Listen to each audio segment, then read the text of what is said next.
చూపుతూనే సంతోషపడాలో, ఈ నరరూప రాక్షసుల మధ్య ఎలా వెళ్తారనేది దాని గురించి బాధపడాలో అర్థం కాని పరిస్థితిలో మన భారతదేశం ఉంది. ఇక్కడ మొన్నటికి మొన్న అమ్మాయిని తీసుకెళ్ళి రేప్ చేసి చంపేయడం అంటే అది ఎంత బాధాకరమైన విషయం. ప్రతి తల్లి స్పందించాల్సిన విషయం ఇది.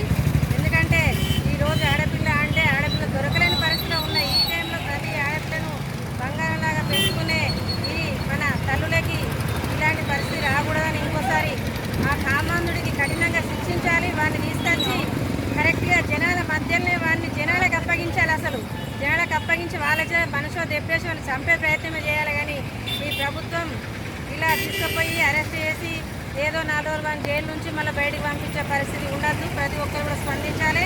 దీని ద్వారా వాడిని ఎన్కౌంటర్ చేసే ప్రయత్నమే చేయాలి. జనాల మధ్యలో వాళ్ళు చంపాలి ఖచ్చితంగా. అప్పటి వరకు కూడా మా స్వచ్ఛంద సంఘాల తరఫున